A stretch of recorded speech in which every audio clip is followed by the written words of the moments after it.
ಓಂ ಶಾಂತಿ. ಇಂದಿನ ದಿನಾಂಕ 28/4/2022. ಮಧುರ ಮಕ್ಕಳೇ, ಈಗ ಹಿಂತಿರುಗಿ ಮನೆಗೆ ಹೋಗಬೇಕಾಗಿದೆ.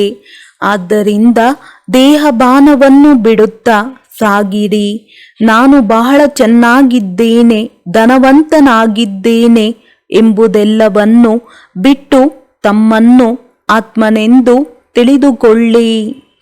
ಪ್ರಶ್ನೆ: ಯಾವ ನಿಶ್ಚಯ ಅಥವಾ ಧಾರಣೆಯಿಂದ ನೀವು ಮಕ್ಕಳು ತಮ್ಮ ಬಹಳ ಶ್ರೇಷ್ಠ ಅದೃಷ್ಟವನ್ನು ರೂಪಿಸಿಕೊಳ್ಳುತ್ತೀರಿ? ಉತ್ತರ: ಮೊಟ್ಟ ಮೊದಲ ನಿಶ್ಚಯವಿರಲಿ, ನಾವು ಆತ್ಮರಾಗಿದ್ದೇವೆ. ಈಗ ಈ ಶರೀರವನ್ನು ಬಿಟ್ಟು ಮನೆಗೆ ಹಿಂತಿರುಗಿ ಹೋಗಬೇಕಾಗಿದೆ. ಆದ್ದರಿಂದ ಈ ಪ್ರಪಂಚದೊಂದಿಗೆ ಮನಸ್ಸನ್ನಿಡಬಾರದು. ನಮಗೆ ಓದಿಸುವವರು ಹಾಗೂ ಜೊತೆಯಲ್ಲಿ ಮನೆಗೆ ಕರೆದುಕೊಂಡು ಹೋಗುವವರು ಸ್ವಯಂ ಶಿವತಂದೆಯಾಗಿದ್ದಾರೆ. ನಾವು ಅವರ ಶ್ರೀಮತದಂತೆ ನಡೆಯಬೇಕು. ಶ್ರೀಮತದಂತೆ ನಡೆದು ತಮ್ಮ ಹಾಗೂ ತಮ್ಮ ಮಿತ್ರ ಸಂಬಂಧಿಗಳ ಕಲ್ಯಾಣ ಮಾಡಬೇಕಾಗಿದೆ. ಯಾವ ಮಕ್ಕಳು ಶ್ರೀಮತದಂತೆ ನಡೆಯುವುದಿಲ್ಲ ಮತ್ತು ಯಾರಿಗೆ ಓದಿಸುವಂತಹ ತಂದೆಯಲ್ಲಿ ನಿಶ್ಚಯವಿರುವುದಿಲ್ಲ, ಅವರು ಯಾವ ಕೆಲಸಕ್ಕೂ ಬರುವುದಿಲ್ಲ. ಅವರು ನಡೆಯುತ್ತಾ ತಂದೆಯಿಂದ ದೂರವಾಗಿ ಬಿಡುತ್ತಾರೆ. ಅಂಥವರು ಶ್ರೇಷ್ಠ ಅದೃಷ್ಟವನ್ನು ರೂಪಿಸಿಕೊಳ್ಳಲು ಸಾಧ್ಯವಿಲ್ಲ. ಗೀತೆ. ಓಂ ನಮಃ ಶಿವಾಯ. ಓಂ ಶಾಂತಿ. ಮಕ್ಕಳು ಕುಳಿತಿದ್ದೀರಿ ಮತ್ತು ತಂದೆಯ ಸನ್ಮುಖದಲ್ಲಿ ಕುಳಿತಿದ್ದೇವೆಂದು ತಿಳಿದುಕೊಂಡಿದ್ದೀರಿ. ನೀವು ಯಾವುದೇ ಸನ್ಯಾಸಿ, ದುಃಖಿ, ಮಿತ್ರ ಸಂಬಂಧಿ ಮೊದಲಾದವರ ಮುಂದೆ ಕುಳಿತುಕೊಂಡಿಲ್ಲ.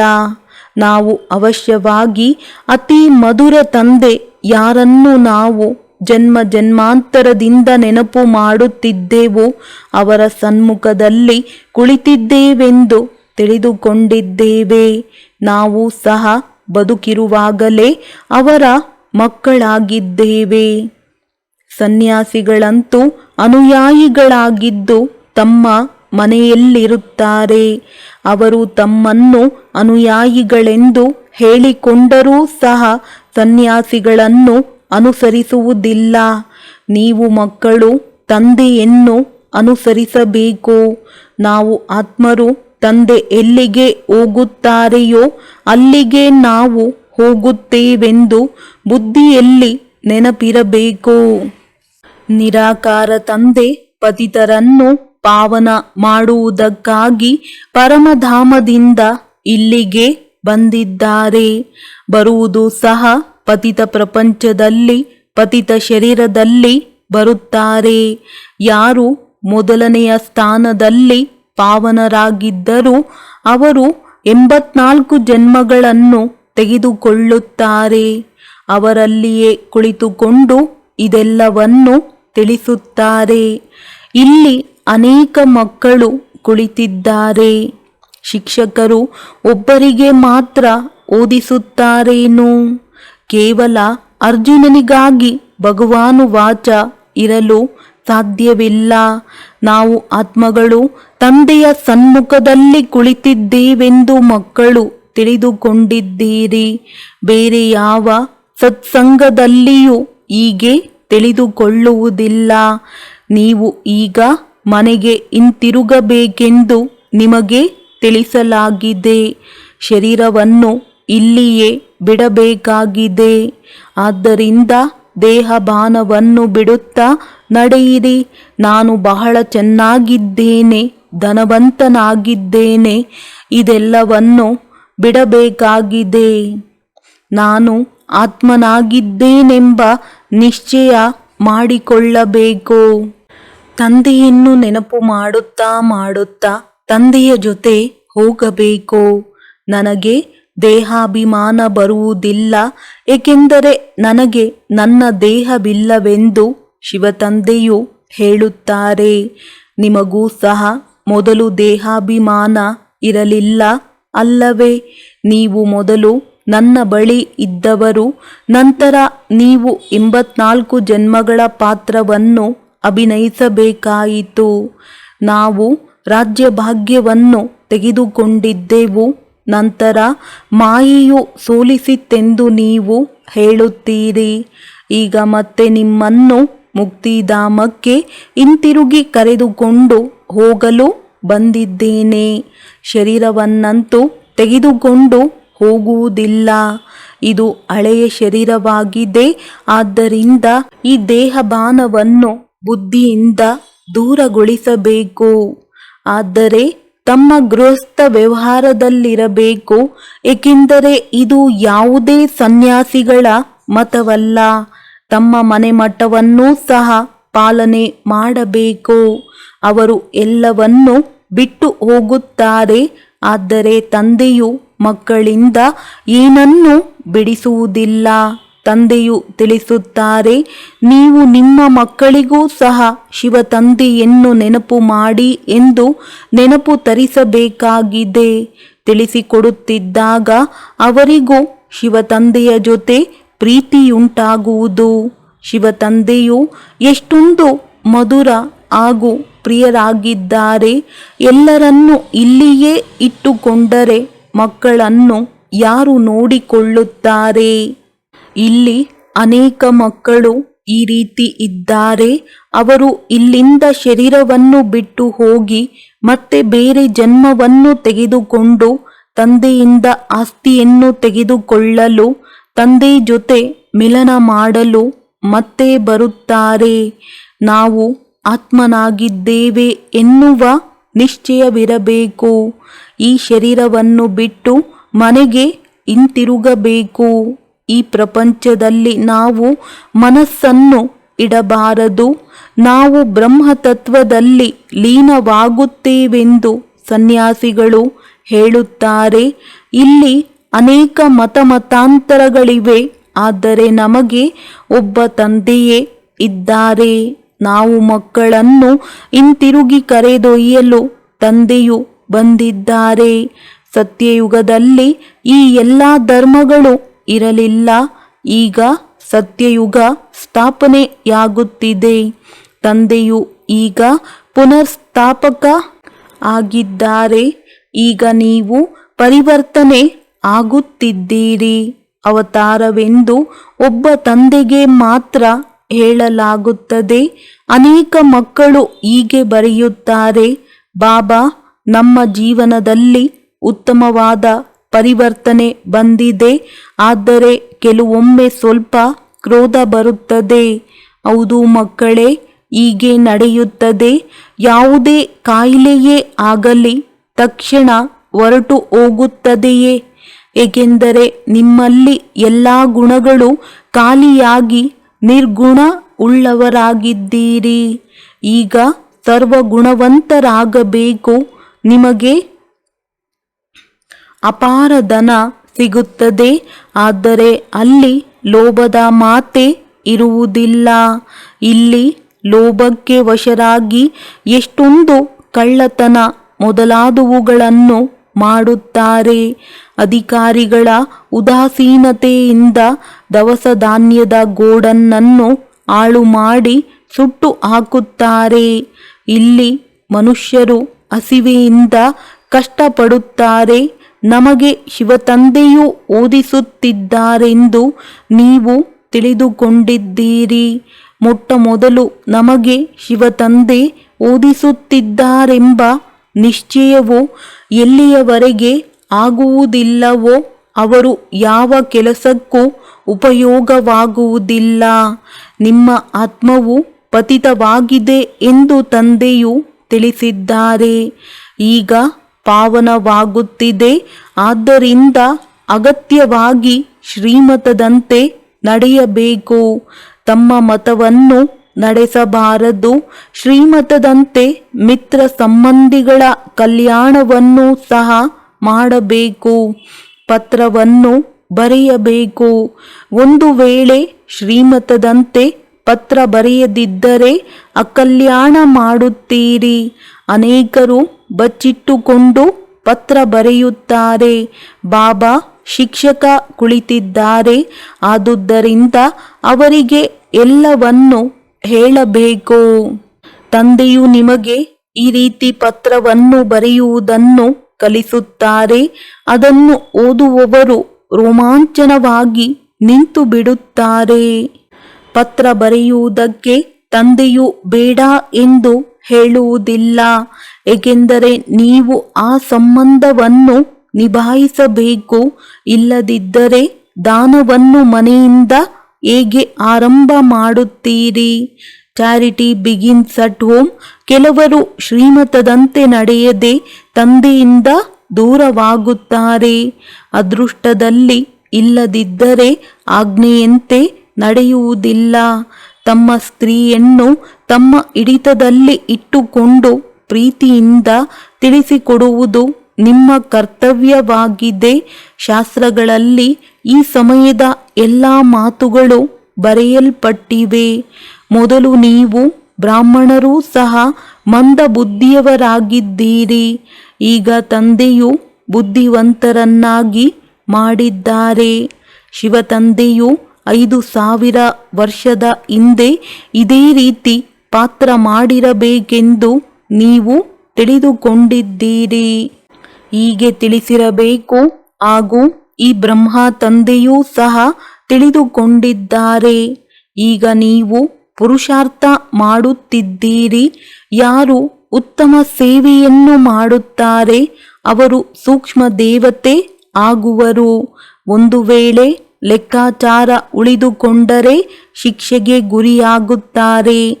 ಈಗ ನೀವು ತಂದೆಯ ಸನ್ಮುಖದಲ್ಲಿ ಕುಳಿತಿದ್ದೀರಿ. ನಿಮಗೆ ಶಿವತಂದೆಯು ತಿಳಿಸುತ್ತಾರೆ, ಬ್ರಹ್ಮ ತಂದೆಯು ತಿಳಿಸುತ್ತಿದ್ದಾರೆಂದು ತಿಳಿದುಕೊಳ್ಳಬಾರದು.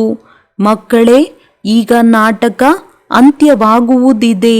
ಆದ್ದರಿಂದ ನೀವು ನನ್ನ ಜೊತೆ ಸಂಬಂಧವನ್ನು ಜೋಡಿಸಿದರೆ ನೀವು ಪವಿತ್ರರಾಗುತ್ತೀರಿ. ಈಗ ನೀವು ತಿಳಿದುಕೊಂಡಿದ್ದೀರಿ, ನಮ್ಮನ್ನು ಕರೆದೊಯ್ಯಲು ಪ್ರಿಯತಮ ಬಂದಿದ್ದಾರೆ ಹಾಗೂ ನಿಮಗೆ ಅವರು ಓದಿಸುತ್ತಿದ್ದಾರೆ. ಇದು ಎಷ್ಟೊಂದು ಆಶ್ಚರ್ಯವಾಗಿದೆ. ನೀವು ಇಷ್ಟೊಂದು ಸೌಭಾಗ್ಯಶಾಲಿಯಾಗಿದ್ದೀರೆಂದರೆ ಒಬ್ಬ ತಂದೆಯ ಶ್ರೀಮತದಂತೆ ನಡೆಯಬೇಕಲ್ಲವೇ? ನಿಮ್ಮನ್ನು ಎಲ್ಲರಿಗಿಂತ ಶ್ರೇಷ್ಠಾತಿಶ್ರೇಷ್ಠರಾಗಿದ್ದೀರೆಂದು ಹೇಳುತ್ತಾರೆ. ನಾನು ಶ್ರೀ ಶ್ರೀ ಆಗಿದ್ದೇನೆ. ನಿಮ್ಮನ್ನು ಶ್ರೀ ಅರ್ಥಾತ್ ಶ್ರೇಷ್ಠರನ್ನಾಗಿ ಮಾಡುತ್ತೇನೆ. ಶ್ರೇಷ್ಠ ಪ್ರಪಂಚವನ್ನು ಮಾಡುತ್ತೇನೆ. ಇಲ್ಲಿ ಬಹಳ ಪತಿತರಾಗಿದ್ದು ತಮ್ಮ ಮೇಲೆ ಶ್ರೀ ಶ್ರೀ ಎಂಬ ಬಿರುದನ್ನು ಇಟ್ಟುಕೊಳ್ಳುತ್ತಾರೆ. ನೀವು ರಾವಣನ ಮೇಲೆ ವಿಜಯಿಗಳಾಗುತ್ತೀರಿ. ನಿಮ್ಮ ಆತ್ಮವೆಂಬ ಸೂಜಿಗೆ ಈಗ ತುಕ್ಕು ಹಿಡಿದಿದೆ. ಆದುದರಿಂದ ಆಯಸ್ಕಾಂತವು ತಂದೆ ಬಂದು ಸ್ವಚ್ಛ ಮಾಡುತ್ತಾರೆ. ಸ್ವಚ್ಛವಾದರೆ ಜೊತೆಯಲ್ಲಿ ಬರುತ್ತೀರಿ. ತುಕ್ಕು ಬಿಡಬೇಕೆಂದರೆ ತಂದೆಯನ್ನು ನೆನಪು ಮಾಡಿ. ಮಾತೆಯರು ಕೃಷ್ಣನ ಬಾಯಲ್ಲಿ ಬೆಣ್ಣೆಯನ್ನು ನೋಡುತ್ತಾರೆ. ಅದು ಸ್ವರ್ಗರೂಪಿ ಬೆಣ್ಣೆಯಾಗಿದೆ. 2 ಬೆಕ್ಕುಗಳು ಪರಸ್ಪರ ಜಗಳ ಮಾಡುತ್ತವೆ. ಆಗ ಬೆಣ್ಣೆ ಶ್ರೀಕೃಷ್ಣನಿಗೆ ಸಿಗುತ್ತದೆ. ಶ್ರೀಕೃಷ್ಣ ಒಬ್ಬನೇ ರಾಜ್ಯ ಮಾಡುವನೇ. ಸೂರ್ಯವಂಶ ಚಂದ್ರವಂಶದ ಮನೆತನಗಳು ನಡೆಯುತ್ತವೆ. ಅದರ ನಂತರ ರಾಜರ ಮನೆತನ ಬರುತ್ತದೆ. ಅವುಗಳು ಸಹ ಬಹಳ ಸಮಯದವರೆಗೂ ನಡೆಯುತ್ತವೆ. ಈಗ ಕೊನೆಯಲ್ಲಿ ಪ್ರಜೆಗಳ ಮೇಲಿನ ರಾಜ್ಯವಾಗುತ್ತದೆ. ತಂದೆ ನಮ್ಮನ್ನು ಪಾತ್ರವನ್ನು ಅಭಿನಯಿಸಲು ಕಳುಹಿಸಿದರೆಂದು ನೀವೀಗ ತಿಳಿದುಕೊಂಡಿದ್ದೀರಿ. ಸ್ವರ್ಗದಲ್ಲಿ ನಾವು ಬಹಳ ಸುಖಿಗಳಾಗಿದ್ದೆವು. ಭಾರತದಲ್ಲಿಯೇ 21 ಜನ್ಮಗಳ ಬಗ್ಗೆ ಗಾಯನವಿದೆ. ಕನ್ಯೆಯರು 21 ಜನ್ಮಗಳಿಗಾಗಿ ಭಾಗ್ಯವನ್ನು ಕೊಡಿಸುತ್ತಾರೆ. ಬಾಬಾ ಎಷ್ಟೊಂದು ಚೆನ್ನಾಗಿ ತಿಳಿಸಿಕೊಡುತ್ತಾರೆ. ಆದರೂ ಸಹ ಕೆಲವರಲ್ಲಿ ಹಳೆಯ ಅವಗುಣಗಳು ಹೋಗುವುದೇ ಇಲ್ಲ. ತಂದೆ ಅತಿ ದೊಡ್ಡ ಸೇನಾಧಿಪತಿಯೂ ಆಗಿದ್ದಾರೆ. ತಂದೆಯ ಜೊತೆ ಧರ್ಮರಾಜನೂ ಇದ್ದಾರೆ. ಒಂದು ವೇಳೆ ಶ್ರೀಮತದಂತೆ ನಡೆಯದಿದ್ದರೆ ತಂದೆಯ ರೈಟ್ ಹ್ಯಾಂಡ್ ಧರ್ಮರಾಜ ಇದ್ದಾರೆ. ತಂದೆಯ ಮಡಿಲಲ್ಲಿ ಜನ್ಮ ಪಡೆದು ಮತ್ತೆ ಹೋಗಿ ರಾವಣನ ಮಕ್ಕಳಾದರೆ ಎಷ್ಟೊಂದು ನಷ್ಟವಾಗುತ್ತದೆ. ಶ್ರೀಮತದಂತೆ ನಡೆಯದಿದ್ದರೆ ತಂದೆಯಿಂದ ದೂರವಾಗುತ್ತಾರೆ. ಕೇವಲ ಬುದ್ಧಿಯಿಂದ ತಂದೆಗೆ ಮಕ್ಕಳಾಗಿದ್ದೇವೆ ಎಂದು ತಿಳಿದುಕೊಳ್ಳಬೇಕೆಂದು ಎಷ್ಟೊಂದು ತಿಳಿಸುತ್ತಾರೆ. ಈ ಸಮಯದಲ್ಲಿ ಇಡೀ ಪ್ರಪಂಚವು ಕಲ್ಲು ಬುದ್ಧಿಯ ಪ್ರಪಂಚವಾಗಿದೆ. ಈ ಬ್ರಹ್ಮ ತಂದೆಯೂ ಸಹ ಹೇಳುತ್ತಾರೆ, ನಾವು ಶಾಸ್ತ್ರ ಮೊದಲಾದವುಗಳನ್ನು ಓದುತ್ತಿದ್ದೆವು, ಆದರೆ ಏನನ್ನೂ ತಿಳಿದುಕೊಂಡಿಲ್ಲ. ಒಂದು ವೇಳೆ ಯಾರಾದರೂ ನನಗೆ ಈ ಶಿಕ್ಷಣವು ಗುರುವಿನಿಂದ ದೊರೆಯಿತೆಂದು ಹೇಳಿದರೆ ಗುರುವಿನಿಂದ ಒಬ್ಬರಿಗೆ ಮಾತ್ರ ಶಿಕ್ಷಣ ಸಿಗುತ್ತದೆಯೇ? ಗುರುಗಳಿಗೆ ಅನೇಕರು ಅನುಯಾಯಿಗಳಿರುತ್ತಾರೆ. ಒಂದು ವೇಳೆ ಗುರುವಿನಿಂದ ಶಿಕ್ಷಣ ತೆಗೆದುಕೊಂಡರೆ ಗುರುವಿನ ಪದವಿಯನ್ನು ತೆಗೆದುಕೊಳ್ಳಬೇಕಾಗುತ್ತದೆ. ಈ ಮಾತು ಬಹಳ ಭಿನ್ನವಾಗಿದೆ. ಶಿವತಂದೆ ಇವರ ಮೂಲಕ ಶಿಕ್ಷಣ ಕೊಟ್ಟು ಎಲ್ಲರೊಂದಿಗಿನ ಬುದ್ಧಿಯ ಸಂಬಂಧವನ್ನು ದೂರಗೊಳಿಸುತ್ತಾರೆ. ಒಂದೇ ಕ್ಷಣದಲ್ಲಿ ಎಲ್ಲವನ್ನು ಬಿಡಿಸಿಬಿಟ್ಟರು. ಬಹಳ ಮಕ್ಕಳು ಹೀಗೆಯೇ ಮಾಡಿದರು. ಬಟ್ಟಿಯಾಗಬೇಕಿತ್ತು. ಪಾಕಿಸ್ತಾನದಲ್ಲಿ ಎಷ್ಟೊಂದು ಮಕ್ಕಳ ಪಾಲನೆ ಮಾಡಲಾಯಿತು. ಬುದ್ಧಿವಂತರಿಗೂ ಬುದ್ಧಿವಂತ ತಂದೆಯು ಕುಳಿತಿದ್ದರು. ದವಸ ಧಾನ್ಯ ಚೆನ್ನಾಗಿ ಸಿಗುವುದಿಲ್ಲವೆಂದು ಪಾಕಿಸ್ತಾನದ ಸರ್ಕಾರದವರಿಗೆ ಹೇಳುತ್ತಿದ್ದೆವು. ತಕ್ಷಣ ಆ ಅಧಿಕಾರಿಗಳು ನಿಮಗೆ ಯಾವುದು ಚೆನ್ನಾಗಿದೆಯೋ ಅದನ್ನು ತೆಗೆದುಕೊಂಡು ಹೋಗಿ ಎಂದು ಹೇಳುತ್ತಿದ್ದರು. ಬುದ್ಧಿಯ ಬೀಗವನ್ನು ತೆರೆಯುವಂತವರು ತಂದೆಯಾಗಿದ್ದರು. ಸ್ವಲ್ಪ ಸಹನೆಯನ್ನು ಮಾಡಿಕೊಳ್ಳಬೇಕು. ಕುಮಾರಿಯರು ಎಷ್ಟೊಂದು ಪೆಟ್ಟು ತಿನ್ನುತ್ತಾರೆ. ಅವರು ತಂದೆಯನ್ನು ಎಷ್ಟೊಂದು ನೆನಪು ಮಾಡುತ್ತಾರೆ. ಬಾಬಾ, ಕಮಾಲ್ ಆಗಿದೆ, ನಮಗೆ ನಿಮ್ಮ ಈಶ್ವರಿಯ ಲಾಟರಿ ಸಿಗುತ್ತದೆ. ಮಕ್ಕಳು ಎಷ್ಟೊಂದು ಮಧುರರಾಗಬೇಕು. ಪ್ರೀತಿಯಿಂದ ನಡೆದುಕೊಳ್ಳಬೇಕು. ಮನೆಯವರನ್ನು ಜ್ಞಾನದಲ್ಲಿ ಬರುವಂತೆ ಮಾಡಬೇಕು. ಒಂದು ವೇಳೆ ಆ ಮನೆಯ ರಚಯಿತ ಹೊರಟು ಹೋದರೆ ರಚನೆಯ ಗತಿ ಏನಾಗುತ್ತದೆ? ಇಲ್ಲಿ ಸನ್ಯಾಸಿಗಳ ಪಾತ್ರವಿತ್ತು. ಆ ಸಮಯದಲ್ಲಿ ಪವಿತ್ರತೆಯ ಅವಶ್ಯಕತೆ ಇತ್ತು. ಈ ಎಲ್ಲ ಆಟವು ಮಾಡಲ್ಪಟ್ಟಿದೆ. ಇಡೀ ರಾಜಧಾನಿಯ ಸ್ಥಾಪನೆಯಾಗುತ್ತಿದೆ. ಸತ್ಯಯುಗದಲ್ಲಿ ಪತಿತರನ್ನು ಪಾವನ ಮಾಡುವುದಿಲ್ಲ. ಈ ಸಂಗಮ ಯುಗವೇ ಪ್ರಖ್ಯಾತಿಯಾಗಿದೆ. ನಾನು ಕಲ್ಪಕಲ್ಪದ ಸಂಗಮ ಯುಗದಲ್ಲಿ ಬರುತ್ತೇನೆಂದು ಮೊದಲೂ ಸಹ ಹೇಳಿದ್ದೇನೆಂದು ತಂದೆ ಹೇಳುತ್ತಾರೆ. ಮತ್ತೆ ಅವರು ಯುಗಯುಗದಲ್ಲಿ ಮೀನು ಮೊಸಳೆ ಅವತಾರವೆಂದು ಬರೆದಿದ್ದಾರೆ. ಮನುಷ್ಯರು ಅದನ್ನು ಸತ್ಯವೆಂದು ಹೇಳುತ್ತಾರೆ. ಏಕೆಂದರೆ ರಾವಣ ರಾಜ್ಯವಲ್ಲವೇ. ಸನ್ಯಾಸಿಗಳು ಸದಾ ಶಾಂತಿಯನ್ನು ಬೇಡುತ್ತಾರೆ, ಸುಖವನ್ನು ಒಪ್ಪಿಕೊಳ್ಳುವುದಿಲ್ಲ. ಆದುದರಿಂದ ಅವರು ಈ ಜ್ಞಾನ ಸರಿ ಇಲ್ಲವೆಂದು ಹೇಳುತ್ತಾರೆ. ಆ ಪ್ರಪಂಚದಲ್ಲಿ ಸುಖ ಎಲ್ಲಿದೆ? ಏಕೆಂದರೆ ರಾಮ ಹಾಗೂ ರಾವಣ, ಕೃಷ್ಣ ಹಾಗೂ ಕಂಸ ಇದ್ದರೆಂದು ಹೇಳುತ್ತಾರೆ. ಆದರೆ ಸ್ವರ್ಗದಲ್ಲಿ ಅಪಾರವಾದ ಸುಖವಿತ್ತು. ಕೃಷ್ಣನನ್ನು ಬಹಳ ಪ್ರೀತಿ ಮಾಡುತ್ತಿದ್ದರು. ಅದು ಪುನಃ ಸ್ವರ್ಗದಲ್ಲಿಯೇ ಸಿಗುತ್ತದೆ. ಈಗ ನಿಮ್ಮ ಮನೋಕಾಮನೆ ಪೂರ್ಣವಾಗುತ್ತದೆ. ತಂದೆ ಕೃಷ್ಣಪುರಿಗೆ ಕರೆದೊಯ್ಯುವಂತಹ ಪುರುಷಾರ್ಥ ಮಾಡಿಸುತ್ತಿದ್ದಾರೆಂದು ನೀವು ತಿಳಿದುಕೊಂಡಿದ್ದೀರಿ. ಆದುದರಿಂದ ತಂದೆಯ ಜೊತೆ ಸತ್ಯತೆ ಹಾಗೂ ಸ್ವಚ್ಛತೆ ಇರಬೇಕು. ಬಚ್ಚಿಟ್ಟುಕೊಳ್ಳುವುದರಿಂದ ಬಹಳ ನಷ್ಟವಾಗುತ್ತದೆ. ಸತ್ಯವನ್ನು ಹೇಳದ ಕಾರಣ ತಪ್ಪುಗಳ ವೃದ್ಧಿಯಾಗುತ್ತಿರುತ್ತದೆ. ತಂದೆಯು ಹೆಜ್ಜೆ ಹೆಜ್ಜೆಯಲ್ಲಿ ಶ್ರೀಮತವನ್ನು ಕೊಡುತ್ತಾರೆ. ಆದರೂ ಸಹ ಯಾರಾದರೂ ತಂದೆಯ ಆದೇಶದಂತೆ ನಡೆಯದಿದ್ದರೆ ತಂದೆಯು ಏನು ಮಾಡುತ್ತಾರೆ? ನೀವು ಈಶ್ವರಿಯ ಸಂತಾನರಲ್ಲಿ ಬಹಳ ಘನತೆ ಹಾಗೂ ಬುದ್ಧಿವಂತಿಕೆ ಇರಬೇಕೆಂದು ತಂದೆಯು ತಿಳಿಸುತ್ತಾರೆ.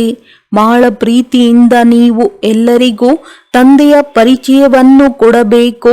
ಪರಂಪಿತ ಪರಮಾತ್ಮನ ಜೊತೆ ನಿಮ್ಮ ಸಂಬಂಧವೇನು ಎಂದು ಕೇಳಬೇಕು. ಅವರು ಸ್ವರ್ಗದ ರಚಯಿತನಾದ್ದರಿಂದ ಸ್ವರ್ಗದ ಮಾಲೀಕತ್ವದ ಆಸ್ತಿ ಇರಬೇಕು. ನಿಮಗೆ ಆಸ್ತಿ ಇತ್ತು, ಮಾಯೆ ಸೋಲಿಸಿತು, ಮತ್ತೆ ನಿಮಗೆ ಆಸ್ತಿಯನ್ನು ಕೊಡುತ್ತೇನೆ. ಲಕ್ಷ್ಮೀನಾರಾಯಣರಾಗುವುದು ಇಲ್ಲಿಯ ಲಕ್ಷ್ಯವಾಗಿದೆ. ತಂದೆ ಅಗತ್ಯವಾಗಿ ಸತ್ಯಯುಗದ ರಾಜ್ಯಭಾಗ್ಯವನ್ನು ಕೊಡುತ್ತಾರೆ. ನೀವು ಮಕ್ಕಳು ಸೇವೆ ಮಾಡಿ ಎಲ್ಲರಿಗೂ 21 ಜನ್ಮಗಳಿಗೆ ಜೀವದಾನ ಕೊಡಬೇಕು. ನೀವು ಮಹಾನ್ ಪುಣ್ಯಾತ್ಮ ಆಗಿದ್ದೀರಿ. ನಿಮ್ಮಂತಹ ಪುಣ್ಯಾತ್ಮರು ಯಾರೂ ಆಗಲು ಸಾಧ್ಯವಿಲ್ಲ. ನೀವು ಪುಣ್ಯದ ಪ್ರಪಂಚಕ್ಕೆ ಹೋಗುವವರಾಗಿದ್ದೀರಿ. ಆದುದರಿಂದ ನೀವು ಬಹಳ ಮಧುರರಾಗಬೇಕು. ಇವರು ಪತಿತ ಪಾವನ ಬಾಬಾ ಹಾಗೂ ದಾದಾ ಆಗಿದ್ದಾರೆ. ಮಕ್ಕಳನ್ನು ವೇಶ್ಯಾಲಯದಿಂದ ಬಿಡಿಸಿ ಶಿವಾಲಯಕ್ಕೆ ಕರೆದೊಯ್ಯಲು ಬಂದಿದ್ದಾರೆ. ಇದನ್ನು ಅಪಾರವಾದ ನರಕವೆಂದೂ ಸಹ ಹೇಳುತ್ತಾರೆ. ಇಲ್ಲಿ ದುಃಖವೇ ದುಃಖವಿದೆ. ತಂದೆಯು ದುಃಖಧಾಮದಿಂದ ಬಿಡಿಸಿ ಸುಖಧಾಮದಲ್ಲಿ ಕರೆದೊಯ್ಯಲು ಬಂದಿದ್ದಾರೆ. ನಾವು ಇಂತಹ ಪಾರಲೌಕಿಕ ತಾಯಿ ತಂದೆಯಿಂದ ಸದಾ ಕಾಲದ ಸುಖವನ್ನು ತೆಗೆದುಕೊಳ್ಳಲು ಹಾಗೂ ಮಿಲನ ಮಾಡಲು ಬಂದಿದ್ದೇವೆ. ಇದು ಬಹಳ ಖುಷಿಯ ಮಾತಾಗಿದೆ. ನಾವು ಶಿವಾಲಯವನ್ನು ಸ್ಥಾಪನೆ ಮಾಡುವಂತಹ ಭೋಲಾನಾಥ ಭಂಡಾರಿ ತಂದೆಯ ಬಳಿ ಹೋಗುತ್ತೇವೆಂಬ ಖುಷಿಯು ನಿಮಗಿದೆ. ಶಿವನನ್ನು ನೆನಪು ಮಾಡಬೇಕು, ರಥವನ್ನು ನೆನಪು ಮಾಡಬಾರದು. ಒಳ್ಳೆಯದು. ಮಧುರಾತಿ ಮಧುರ ಅಗಲಿ ಮರಳಿ ಸಿಕ್ಕಿರುವ ಮಕ್ಕಳ ಪ್ರತಿ ಮಾತಾ ಪಿತಾ ಬಾಪ್ ದಾದಾರವರ ನೆನಪು, ಪ್ರೀತಿ ಹಾಗೂ ಸುಪ್ರಭಾತ. ಆತ್ಮಿಕ ಮಕ್ಕಳಿಗೆ ಆತ್ಮಿಕ ತಂದೆಯ ನಮಸ್ತೆ. ಧಾರಣೆಗಾಗಿ ಮುಖ್ಯ ಸಾರ: ತಂದೆಯ ಜೊತೆ ಸದಾ ಸತ್ಯವಾಗಿರಬೇಕು. ಏನನ್ನು ಬಚ್ಚಿಟ್ಟುಕೊಳ್ಳಬಾರದು. ಬಹಳ ಘನತೆ ಹಾಗೂ ಬುದ್ಧಿವಂತಿಕೆಯಿಂದ ನಡೆಯಬೇಕು. 21 ಜನ್ಮಗಳಿಗಾಗಿ ಪ್ರತಿಯೊಬ್ಬರಿಗೂ ಜೀವದಾನ ಕೊಡುವಂತಹ ಸೇವೆಯನ್ನು ಮಾಡಿ ಪುಣ್ಯಾತ್ಮರಾಗಬೇಕು. ಆತ್ಮವೆಂಬ ಸೂಜಿಯ ಮೇಲೆ ಯಾವ ತುಕ್ಕು ಹಿಡಿದಿದೆ ಅದನ್ನು ನೆನಪಿನ ಯಾತ್ರೆಯಲ್ಲಿದ್ದು ಸಮಾಪ್ತಿ ಮಾಡಿಕೊಳ್ಳಬೇಕು. ವರದಾನ: ಸ್ನೇಹದ ವಿಮಾನದ ಮೂಲಕ ಸಮೀಪತೆಯ ಅನುಭವ ಮಾಡುವಂತಹ ಪಾಸ್ ವಿದ್ ಆನರ್ ಭವ. ಸ್ನೇಹದ ಶಕ್ತಿಯಿಂದ ಎಲ್ಲ ಮಕ್ಕಳು ಮುಂದುವರಿಯುತ್ತಾ ಇದ್ದಾರೆ. ಸ್ನೇಹದ ವಿಮಾನವು ತನುವಿನಿಂದ, ಮನಸ್ಸಿನಿಂದ ಅಥವಾ ಹೃದಯದಿಂದ ತಂದೆಯ ಸಮೀಪಕ್ಕೆ ಕರೆತರುತ್ತದೆ. ಜ್ಞಾನ ಯೋಗ ಧಾರಣೆಯಲ್ಲಿ ಯಥಾಶಕ್ತಿ ನಂಬರ್ವಾರ್ ಇದ್ದಾರೆ. ಆದರೆ ಸ್ನೇಹದಲ್ಲಿ ಪ್ರತಿಯೊಬ್ಬರೂ ನಂಬರ್ 1. ಸ್ನೇಹದಲ್ಲಿ ಎಲ್ಲರೂ ಪಾಸ್ ಆಗಿದ್ದಾರೆ. ಸ್ನೇಹದ ಅರ್ಥವೇ ಇದಾಗಿದೆ: ಸಮೀಪವಿರುವುದು ಮತ್ತು ಉತ್ತೀರ್ಣರಾಗುವುದು, ಅಥವಾ ಪ್ರತಿಯೊಂದು ಪರಿಸ್ಥಿತಿಯನ್ನು ಸಹಜವಾಗಿ ಪಾರು ಮಾಡಿಬಿಡುವುದು. ಈ ರೀತಿ ಪಾರು ಮಾಡುವವರೇ ಪಾಸ್ ವಿದ್ ಆನರ್ ಆಗುತ್ತಾರೆ.